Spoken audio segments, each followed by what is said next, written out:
You know that feeling, right? When you see one of those hyper-realistic robots or a CGI character that's almost human, but something is just wrong. It gives you this deep, unsettling feeling you can't quite put your finger on. Well, that sensation, that's the uncanny valley. And today, we're going to look at a pretty wild theory that says this psychological quirk isn't a quirk at all, but something much, much deeper.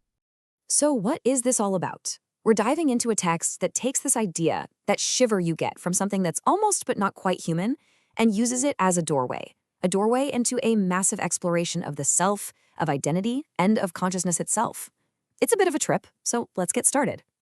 Okay, so first, the basics. The conventional view, the scientific one, is that the uncanny valley is basically a brain fart. Our brains are hardwired to recognize human faces, right? So when we see something that's 99% human, that final 1% of wrongness just sets off all the alarms. It's a survival instinct, a little glitch in our mental software. But the text we're exploring today, it throws that idea right out the window. It asks us to consider a totally different possibility. What if the uncanny valley isn't a bug, but a feature? What if that feeling of revulsion isn't an error, but a signpost, pointing you toward a profound truth about who you really are? Now, to get this, we have to understand a key idea from the source, the absolute ick. The easiest way to think about it is this. It's the core awareness in you. It's not your personality or your name or your job. It's the silent, steady part of you that is just watching. The part of you that's aware you're hearing my voice right now. The text argues that the uncanny valley is a direct path to experiencing that. The whole argument here is that to reach this deeper awareness, you have to be willing to walk through that uncomfortable, intolerable feeling. To show us how, the text gives us two parables, two stories that are kind of like spiritual case studies. First up, the artisan. The artisan is a sculptor, and he's lonely, so he decides to carve the perfect human companion out of marble. His path is described as vertical. It's a deep, downward dive into a single act of creation, trying to build his way out of loneliness. But as you can probably guess, it doesn't go quite how he imagined. So here's how his journey plays out. He makes this absolutely perfect statue, but when he shows it to his village, everyone just recoils. It's too perfect, too lifeless. It's uncanny. A priest then explains that the problem isn't the statue, it's what the statue reveals about us. This forces the artisan to make a crazy choice. Instead of making the statue more human, he starts to make himself more like the statue. Quiet, still, letting go of his own ego until he finally finds that silent witness inside. This line really gets to the core of it. We humans are messy. We're flawed, we're asymmetrical. That's the sign of life. The statue's perfection wasn't a sign of divinity, it was a sign of emptiness.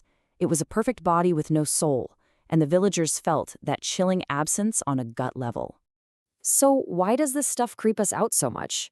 Well, the text calls the uncanny feeling an ego's vanity filter. I mean, think about it. Our ego's main job is to convince us we're special, unique, a one-of-a-kind original. But a robot or a statue that looks just like a person, it basically screams, nope, you're just a pattern, and any pattern can be copied. That deeply unsettling feeling is your ego's panic alarm going off. And this is the artisan's huge realization. He learns that the goal isn't to become a better, more interesting person. The path to that deep awareness, to the absolute itch, is actually about becoming less of a person. It's about quieting the ego, dropping the performance, and just being. What if real growth isn't about adding more to yourself, but about letting go? Okay, so that's the artisan. He found the valley by creating something uncanny outside of himself, but he's only half the story. Now we need to meet his counterpart, our second case study, the wanderer. Her path is horizontal. She travels from place to place, adapting to every new situation she finds. This lays out the difference perfectly. The artisan built one external face and confronted the uncanny out there. The wanderer, on the other hand, builds countless internal faces, a new one for every person she meets, and eventually confronts the uncanny inside herself. Totally different paths, but they both lead to the exact same valley. Now, it's really important to get this. The wanderer isn't a liar. A liar knows they're lying. The wanderer is so good at adapting, so good at putting on a new personality that she completely forgets she's even doing it. She becomes the mask, totally and sincerely, in every single moment. And that's the tragedy. So for her, the great fear isn't that someone will call her out as a fake. No, The real terror she's heading toward is a moment where she finally looks inside to find out who she really is and finds nothing. Just an endless collection of masks with no one underneath. And that moment arrives when she gets to the city of glass, where every single surface is a mirror. For the first time, she sees all her different personalities reflected back at her at the same time. And she realizes they don't look like different facets of one person. They look like total strangers who just happen to be sharing a body. She has become uncanny to herself. She starts to take inventory of all these identities she's collected over the years. You've got the warmth she copied from a merchant's family, the intellectual vibe she put together as a student, even the tragic backstory of a survivor that she emulated. They're all just borrowed parts. As she goes deeper, she finds what the text calls the bottom face. Now, this isn't her true self. It's just the first mask, the first personality she ever put on as a kid to fit in, the original identity the world gave her and that she accepted without even thinking. In this city of glass, a priestess tells her what she has to do. You have to burn the archive. You have to consciously let go of all these faces that were never really yours to begin with. And this isn't just some nice metaphor, it's a painful, necessary process. So she starts the work. She lets go of the philosopher's authority and feels lost. She lets go of the survivor's trauma and is freed from a pain that was never hers.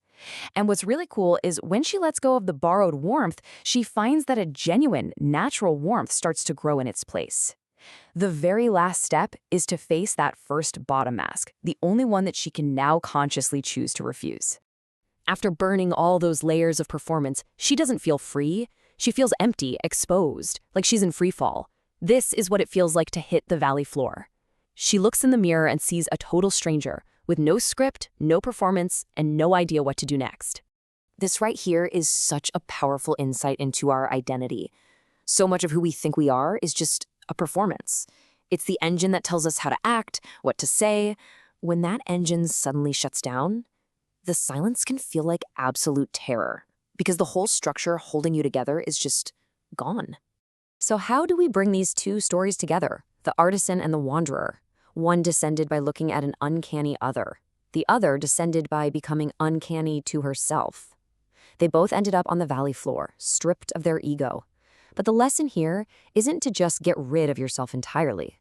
This is the wanderer's big discovery. When that very last mask fell away, she didn't find a raw, vulnerable core or a terrifying emptiness. She found light, pure awareness, the absolute itch. And she realized her ego, her personality, all those masks, they were just costumes that this core consciousness had been wearing the whole time.